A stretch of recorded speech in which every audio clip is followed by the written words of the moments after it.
me down and make me into all these little things that they need me to be, and that's not me at all, man. That's not me. I killed nobody. I broke no law. I gotta ask you, you're gonna die in prison. Die in prison? Boy, oh boy. You're gonna die again. There you go. You got die in your mind. My life is not important, man. I want to know about your life here. My life here is just sitting in a cell. How you treated here? I'm treated here differently on different levels. The first level is pretty good. The younger men they got a lot of respect. The fat ones and the ones that hide around the corner, they're sloppy and they lie and they're incompetent. But there's a lot of good ones. It's like any other place, man. There's good and there's bad. You seem to abuse the correction officers, though. I do. I get off on them something terrible, and they get off on me something terrible. I've had my teeth knocked out. But don't you make your life miserable by being that hostile? Man, I don't know what misery is. What the hell ever misery? That's weakness. I ain't got no misery in me. Got any friends here? Paradise, man. I've been in jail since 1943. What year were you born? 34. 9 years old? Yeah. What was the first bus for? The first place? The first bus.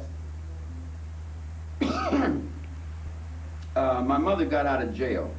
My mother got out of the joint and put me in with the monks, in with the Catholic monks, the brother monks. They're in Terre Haute, Indiana. Yeah? They treat you bad? No, they treated me like they treat all the other kids. But I seen them as a bunch of old women, so I ran off from there. I escaped out of the hood, got out of that hood, and went to Chicago. You weren't raised up at all? Pleased. No, I wasn't. I raised you myself were like the up. wolf boy. That's right. I raised myself up. Sure. Sure.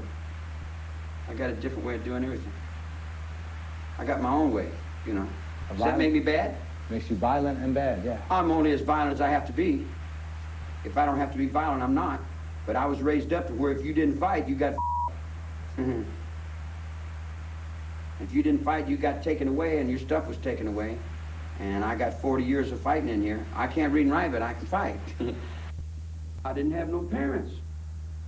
Well, you don't have any parents, you got nobody, there's no place that's going to take you off the street and throw you somewhere. What you can't understand, Mr. G, is that I have been raised up in a different world than you've been raised up. I've been raised up in the penitentiary. There's no weakness in the penitentiary. There's no sorrow or remorse in the penitentiary.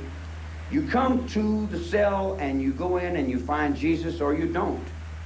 You either find Jesus or you run with the devil. Don't you think Jesus would be appalled that you were invoking his name? I didn't invoke any name. They put that on me. The Spirit laid that over on my track. I'm the man in the mirror, guy. I know, man. You know, if you like me, I like you. If you don't like me, I don't like you. You swing at me, I'll swing back. You dig? You cut at me, I'll cut you. You know, whatever you point to me, I'll get back to you. But it's more than that, though, isn't it, Charlie? Well, sure, I'm in harmony with God. That's just a word. We don't, you know, we use the word God. Or the devil. Oh, the devil, yeah, you could use the word devil or demons or whatever you want to call it. Mostly the devil in your world, eh, Charlie? Well, okay, I'll play. There's no game I can't play. There's people that say I haven't played. You are the devil here. Okay, I'll be the devil then. You like that? I don't like or dislike nothing. I see everything as it is. Your courtrooms have convicted me for being Jesus Christ in one courtroom. Well, and then then in the other courtroom, you convicted me for being the devil. Now, if you believe in your own courtrooms, you've convicted me for being the father of this country. We'll say that I am all these things that you think I am. Right. Wouldn't that be more fearful than letting me try to be a nice guy? Would you want to make me into those things? Would you want me to, do you need someone like that in your world? That's your judgment now. The judgment you're making on this mirror, man, you got to carry. You want to make me a terrible, violent, no good, so-and-so, and run, when actually, in reality, I'm a deadhead, man. I've been dead since 1951. I was the only guy that cared. I was the one that picked the kids up out of the streets and gave them a little place to stay. But I learned better than that. You gave them a place to stay and then you turned them loose. No, I didn't turn them loose. I turned them loose, yeah. In respect, you know. And there's 9 bodies to show for it. No, there's more than that. They become free in their minds. We started a rebirth movement. Jail, and these kids come around me. Yeah. They say, you're God. You have the voice of God. And I say, there's a whole penitentiary of guys like me. You know, I'm nothing. I'm just a messenger. I'm a witness, that's all. I'm just a poop butt that dropped out of the penitentiary. And they seen something in me I didn't see in me. What'd they say, Charlie? They seen a nice guy. And I'm not a nice guy. I agree. But they seen that. So I said, well, as long as they seen the nice guy, I'll reflect the nice guy. I'll be the nice guy to them. So I played as much nice guy as they could deal with. And I held the line of nice guy. And I looked out for everybody, and I gave them places to stay, and I kept all the other not-so-nice guys off of them. I knew Linda Kasabian. I seen her 3 times in my life, maybe 2 minutes in my whole life I seen the broad. She come up to the ranch for about a week, and she said, hey, my name is Linda. I said, oh, Linda. She said, can I stay here? I said, can you stay here? She said, I'd like to live at the ranch. I said, I'd like to live at the ranch. She said, well, can I stay here? I said, can I She says, yeah. And I put my hand up her dress, and I said, yeah, okay, you can stay around. That's the biggest thought in my head was getting at her body. I wasn't thinking about sending her down to be no troops about saving nothing or stopping nothing. So what'd they do? They did whatever they did. That's the dispensation of the Pope.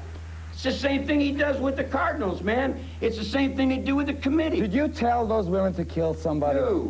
Dude. Melcher somebody, someone who reneged on a drug debt? Hey, let me tell you something about a woman. Tell me something. The women I don't got to tell them what to do.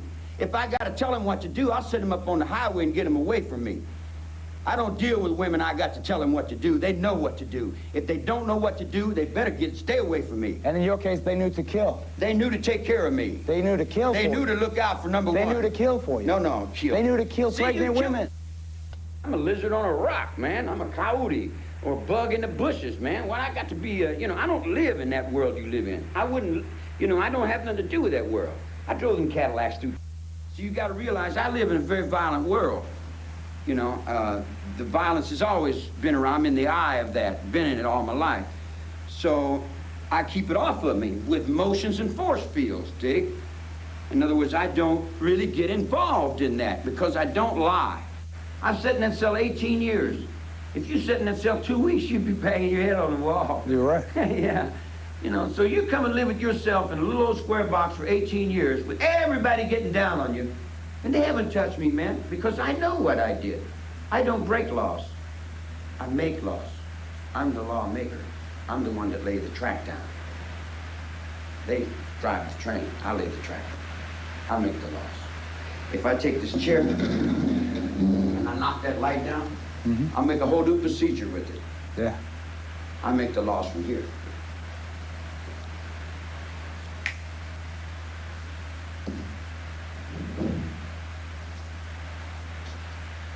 This is me. Nixon was only playing with me. That's me. Now, I admit I influenced everybody out there at that ranch. I take responsibility for those 9 people getting killed. Do you feel remorse? I don't know what that is. What if I said, Charlie, your physical being is free as of right now? You go outside the gate, your body, where would you go? What would you do? Go probably look for a place to sit down. What would you do? I give you anything I got for a little peace of mind. Good question. What do you think of the death penalty? I don't think really I think that belongs to God. Explain. God gives life, God takes life. But how come you didn't live your life with that commandment? I did. That's not what I heard. Well, that's what you heard. It's a little difference from what you heard and what is.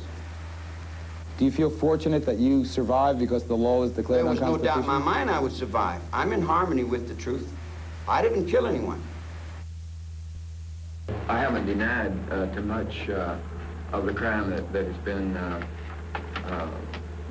brought against me. I've confessed to all of it, but there are some areas such as that I cannot confess to because it would be a lie. I don't remember her being hung. You know what I think? I think that you are an evil person. Right, I'm evil. I'm terrible. You are too. Oh, yeah, I'm awful. I'm awful.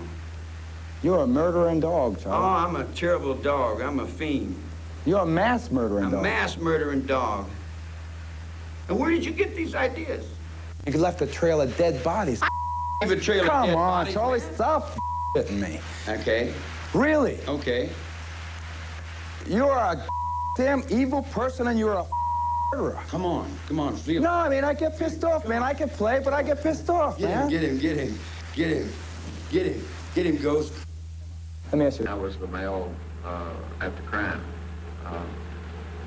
But at that time, I did not consider myself a leader. I considered myself more of a follower of Charles Manson in carrying out his orders. Help me understand something, Charlie. Why do people murder?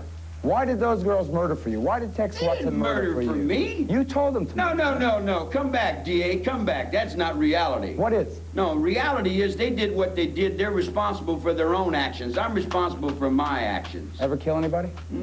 I've come off of close a few times. Come on, didn't you, Charlie? What do you mean, come on, didn't you, man? I ain't lying to you. If you think I'm lying to you, wasting my time and your time. Okay, let's not lie. Let's be There's cool. no reason Let's to. be straight. There's no reason. What are you guilty of, then?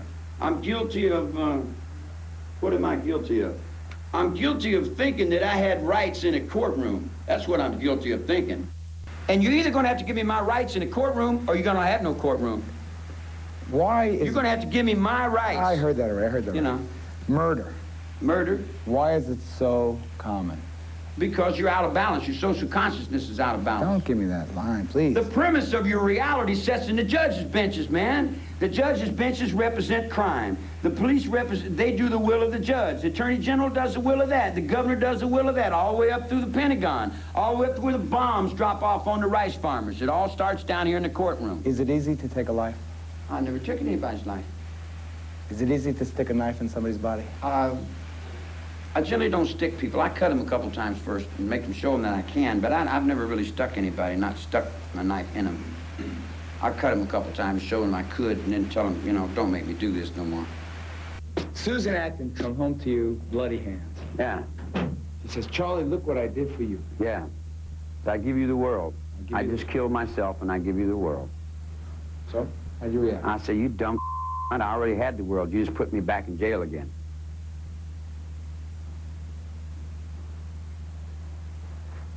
That's what she did. She put me right back in jail.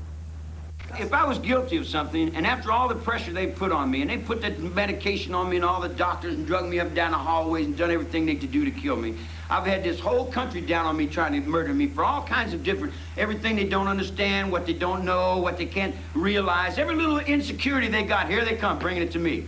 Dig, and I got to carry it on my back. Do you think I would still be here if I was guilty of anything? And look me in the eye. Look me straight away in the eye. Do I look like I'm guilty about anything? You look more guilty than anyone I ever looked in the eye in my life. Really? Yeah, you see what I'm saying? In other words, the guys you're trying to make me into is impossible. What you're doing is you're creating a legend, you're creating a beast, you're creating whatever you are judging yourselves with into the word Manson. And that's not me at all. You're not a beast, Charlie. You are a beast. See? I'm whatever you need me to be for you. And whatever you make me is what you'll carry the rest of your life and forever. You named yourself, Charlie. It's right there. No. You don't even know what that means. Do you think that this world, San Quentin, has any relation to the world outside? This world, San Quentin, is where all the children of God are. This is where you keep all your children that you don't want. The ones that you get to carry the heavy load. Charlie.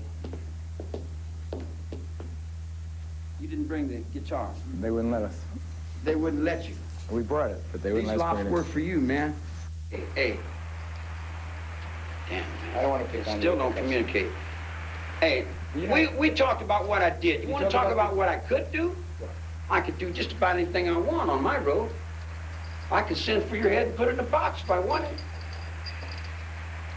I wouldn't, but I could, just like you could too.